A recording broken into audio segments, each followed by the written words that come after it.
Second timer হওয়া সত্ত্বেও একজন শিক্ষার্থী চান্স পেয়েছে চট্টগ্রাম বিশ্ববিদ্যালয়ে। তার সাথে আজকে কথা বলবো, সে কিভাবে পড়াশোনা করে চান্স পেয়েছে সেই বিষয়গুলো আমরা দেখবো। আই থিঙ্ক যদি মানে কেউ টিকতে চায় সেকেন্ড টাইম, ডিটারমিনেশনটা অনেক বেশি ইম্পর্টেন্ট, মানে লেগে থাকতে হবে। এখন যদি ওইটা না হয় তাহলে তো পড়া গেল না। আচ্ছা, আমি আরেকটা জিনিস জানতে চাইবো, সেটা হচ্ছে দেখা যায় যে সেকেন্ড টাইমার যে লং সময়টা, অর্থাৎ লং টাইমে তাকে প্রিপারেশন নিতে হয়, এই সময়টা হতাশ হয়ে যায় বা পড়াশোনা করতে মন চায় না, ডিমোটিভেট হয়ে যায়। তো এই সময়টা তুমি কিভাবে কভার করেছো আর কি? ওকে, এখানে ট্রিক আছে, আমি আজকে সবাইকে ট্রিকটা বলে দিচ্ছি। সেটা হচ্ছে যখন তুমি পড়া শুরু করবা কঠিন লাগবে, সবকিছু অনেক কঠিন লাগবে, মনে রাখতে পারবা না, ভুলে যাবা, অনেক অনেক প্রবলেম। এখন আমি বলবো সহজ জিনিসটা থেকে শুরু করো, যেটা তুমি পারো। যেমন আমার ক্ষেত্রে ডি ইউনিটে কোয়েশ্চেন আসে বাংলা, ইংলিশ, জিকে, তারপর আইকিউ। তো আমার আইকিউ অনেক সলভ করতে ভালো লাগতো, নাম্বার অনেক বেশি আসতো আমার আইকিউতে। তো আমি কি করতাম, আইকিউ সলভ করতাম সারাদিন, বিকজ অবভিয়াসলি আমার ওখানে 20 নাম্বার, আমি 20 নাম্বার তো 20-এ 20 তুলতে পারলে অনেক অনেক না। তো এখন আমি বলবো যার ইংলিশ ভালো লাগে ইংলিশ করো, যার বাংলা ভালো লাগে বাংলা করো। আমার বাংলাতে প্রবলেম ছিল অনেক বেশি, ইংলিশে তেমন একটা ছিল না। তো আমি আপনাদের পরীক্ষাগুলো দিতাম অ্যান্ড আমি ফাইন্ড আউট করতাম যে আমার কোনটাতে প্রবলেম, কোন টপিকে প্রবলেম। তো আমি প্রবলেমগুলো নোট করতাম, নোট করে কি করতাম, তারপর আমি মানে লিখে রাখতাম। নোট ডাউন করার পর আমি ওই টপিকগুলো নিয়ে বসতাম রাতে 10টার পর, একদম নিরিবিলি টাইমে বসে আমি ওগুলা সলভ করা শুরু করতাম যে এখানে এখানে এখানে প্রবলেম। তো তারপর আমার ওভাবে করে অনেকগুলো টপিক সলভ হয়ে গেছিলো। অ্যান্ড যেগুলোতে প্রবলেম ছিল মেইনলি বাংলাতে, আমার বাংলাতে এবার হচ্ছে আমি 26টা দেখাইছি, তার মধ্যে 23টাই হয়েছে। আপনাদের অনেক বড়, মানে আপনাদেরকে ক্রেডিট দিব ফুল, বিকজ আমার অনেক কমন আসে আসলে। তো আমি বলবো যে হ্যাঁ উচিত। মানে তোমাদের সাথে আরেকজন সেকেন্ড টাইমারকে পরিচয় করে দিই। সে হচ্ছে শত ব্যর্থতার পরও সফলতার গল্প দেখেছে বা গল্প শুনেছে বা তোমাদের গল্প বলতে চায়।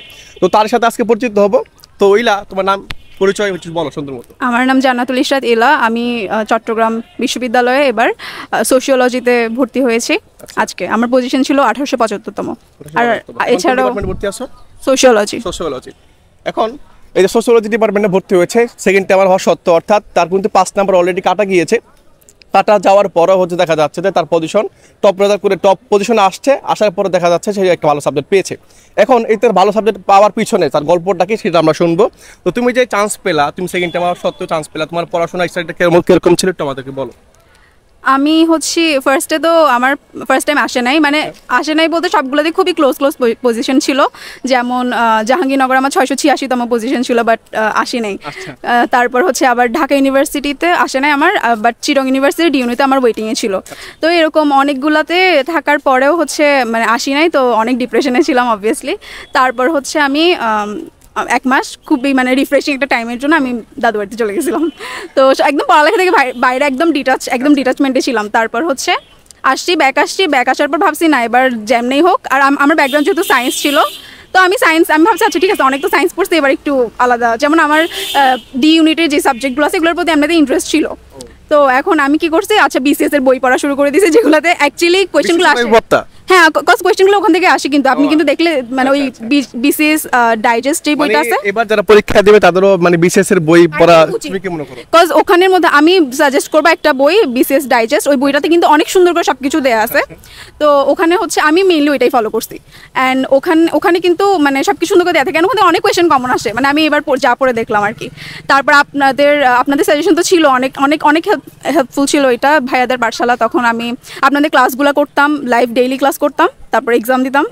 তো ওগুলা অনেক বেশি কমন আসছে আলহামদুলিল্লাহ। আই থিঙ্ক যদি মানে কেউ টিকতে চায় সেকেন্ড টাইম, ডিটারমিনেশনটা অনেক বেশি ইম্পর্টেন্ট, মানে লেগে থাকতে হবে। এখন যদি ওইটা না হয় তাহলে তো পসিবল না। আমি আরেকটা প্রশ্ন হচ্ছে, অনেক শিক্ষার্থী দেখা যায় যে সায়েন্সের হওয়া সত্ত্বেও তারা বিভাগ পরিবর্তন করতে চায় না। এখন তুমি বিভাগ পরিবর্তন করেছো, এখন সাকসেস রেশিওটা কিরকম আর বিভাগ পরিবর্তন করা উচিত কিনা? আমার পার্সোনাল ওপিনিয়ন অনুযায়ী আমার মনে হয়েছে যে এটা উচিত, কারণ আমার ইন্টারন্যাশনাল রিলেশনস বা এইসব জিনিসের প্রতি অনেক ইন্টারেস্ট ছিল আগে থেকেই, ছোটোবেলা থেকেই।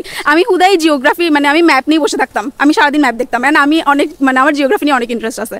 তো আমার এগুলো ভালো লাগতো। এখন আমি যদি বলি যে মানে যারা পিওর একদম সায়েন্স ব্যাকগ্রাউন্ড থেকে, তাদের যদি ভালো না লাগে, মানে এই আর্টসের সাবজেক্টগুলো যদি ভালো না লাগে, তাহলে কিন্তু সে এগুলোতে ভালো করতে পারবে না, বিকজ এগুলোতে ওর ইন্টারেস্ট নাই। এখন আমার ইন্টারেস্ট ছিল, আমার সেভারাল জায়গায় ইন্টারেস্ট ছিল, আমার এখনও সায়েন্সের অনেক কিছুতে ইন্টারেস্ট আছে। তো এই জন্য আমি ভাবছি আচ্ছা ইন্টারেস্ট থেকে যদি ভালো কিছু হয় তাহলে কেন যাব না আমি। তো আমি হচ্ছে আর হ্যাঁ, তো আমি এই জন্যই মেইনলি শিফট করার কাছে আমি আরেকটা হচ্ছে এইলার গল্পটা শুনলাম। সেকেন্ড টাইম হওয়ার সত্ত্বেও ভালো একটা সাবজেক্টে চান্স পেয়েছে।